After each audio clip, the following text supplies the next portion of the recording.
दोस्तों, ये उंगली देख रहे हैं आप। ये वही उंगली है जिसे डोनाल्ड ट्रंप दुनिया के हर मुल्क को करता हुआ दिखाई देता है। जब ये उंगली काम करना बंद कर देती है तो धमकी देता है, जब धमकी बेअसर हो जाती है तो पाबंदियां लगाता है, और जब पाबंदियां भी काम ना करे तो इस उंगली के पीछे काटने वाले कुत्ते छोड़ देता है। इजराइल और रिजा पहलवी जैसे लोग जिसकी तस्वीरें दुनिया के सामने हैं, और जब ये कुत्ते भी नाकाम हो जाए दोस्तों, तो ट्रंप की पुरानी चाल चली जाती है। मुस्लिम देशों को आपस में लड़ाओ और ये बताओ कि देखो, अगर ईरान को नहीं रोका तो ईरान सबके लिए खतरा है, एक दूसरे को उसके खिलाफ खड़ा कर दो। पर इस बार ये पैतरा दोस्तों डोनाल्ड ट्रंप को उल्टा पड़ गया है, और ये कहानी जो है पूरी तरीके से पलट गई है। इस बार ट्रंप की उंगली नहीं चली, न पाले हुए कुत्ते काम आए, न ही नफरत और तफरका चला, बल्कि मिडल ईस्ट में इनकलाब आ गया डोनाल्ड ट्रंप की इन हरकतों को लेकर के। उसने सोचा कि ईरान अकेला है, उसे निशाना बनाना सबसे ज्यादा आसान है। दोस्तों, ईरान में महंगाई के खिलाफ शुरू हुए प्रदर्शन कब सियासी आग बन गए ये सबने देखा। अमेरिका ने मौका देखा और डोनाल्ड ट्रंप ने पूरी धमकी दे डाली, हम दखल देंगे, हम मदद भेजेंगे, हम सिस्टम गिरा देंगे और खमेनी साहब को गिरफ्तार करेंगे। और फिर खुलेआम कहा ईरानी अवाम सरकारी इमारतों पर कब्जा कर ले, क्योंकि यही उंगली है जिसके दम पर उछल रहा था।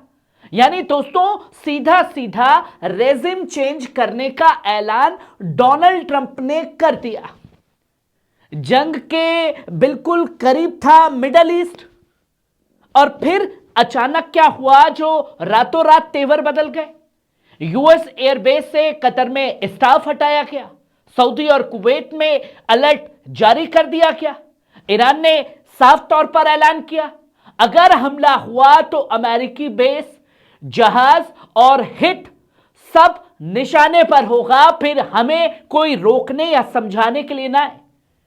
इससे तेल की कीमतें कांपने लगी, खाड़ी के मुल्कों की पूरी तरीके से नींद उड़ गई, क्योंकि दोस्तों अगर ईरान पर हमला होता तो सबसे ज्यादा तेल बाजार तबाह होता, बिजनेस भाग जाता और एयर स्पेस पूरी तरीके से बंद हो जाते, मिसाइलें उड़ती और पूरा इलाका जल जाता, चाहे किसी जगह पर भी कोई सी आगजनी की खबरें सामने आ जाती।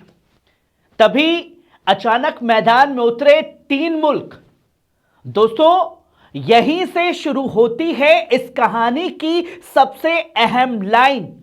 जी हां दोस्तों, सऊदी अरब, कतर और ओमान, इन तीनों ने मिलकर के रातों रात डोनाल्ड ट्रंप को घुटने पर ला दिया। तीनों ने रात भर डिप्लोमेसी की, ईरान से बात, कभी किसी से बात, कभी फोन पर बात, कभी मैसेज पर मैसेज, सीधे वॉशिंगटन तक अपना पैगाम भेज दिया। और पैगाम क्या था दोस्तों? पैगाम एकदम साफ था इन तीनों देशों का, ईरान हमारा भाई है, हम अपने भाई को अकेला नहीं छोड़ेंगे। अगर ईरान को छेड़ा तो ना बेस मिलेगा, ना एयर स्पेस, ना ही कोई सौदा आने वाले समय पर आपसे किया जाएगा, और जो हुआ है वो रद्द भी किया जा सकता। और सबसे अहम बात, अगर जंग हुई तो पूरे मिडल ईस्ट में तबाही होगी और इसकी जिम्मेदारी आपकी होगी, ना कि ईरान की। अब भैया, जिसे यह बता रहा था डोनाल्ड ट्रंप के ईरान सबसे बड़ा दुश्मन है, उनकी अकल खुली और साफ तौर पर कहा ईरान हमारा भाई है, मुस्लिम इत्तेहाद। यह कोई नारा नहीं था, यह कोई बयानबाजी नहीं थी इन तीनों देशों की, यह था स्ट्रेटेजिक अल्टीमेटम जो साफ तौर पर सऊदी, जो कभी ईरान का दुश्मन था, आज कह रहा है हम अमन चाहते हैं, जंग नहीं चाहते। कतर, जिसके यहां सबसे बड़ा अमेरिकी बेस है, वही कह रहा था हम आग नहीं चाहते।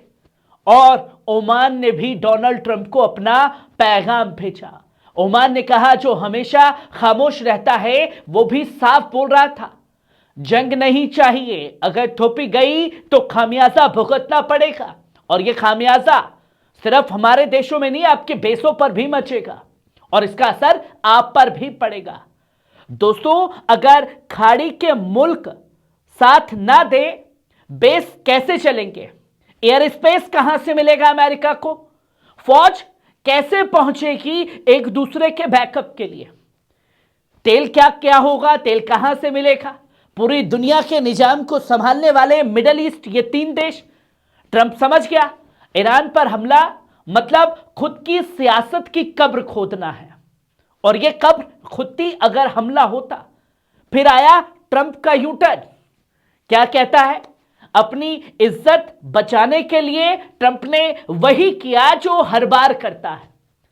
बयान पूरी तरीके से बदल दिया।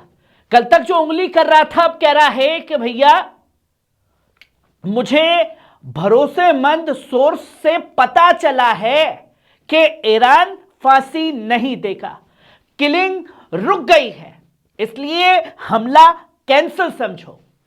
यानी दोस्तों, धमकी भी उसकी, कैंसिल भी उसकी, और कहानी भी डोनाल्ड ट्रंप की, जिसमें कहता है कि ईरान मुझसे डर करके यह कदम उठा रहा है। क्या यह सच है? 12,000 मौतें और तमाम चीजें, तस्वीरें, कभी किसी पर कब्जे की तस्वीरें। ईरान झुका नहीं है दोस्तों।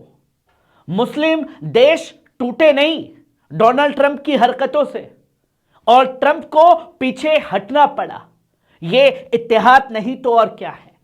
यह सीधे सीधे डोनाल्ड ट्रंप का सरेंडर था, जिसकी तस्वीरें आज दुनिया के सामने हैं।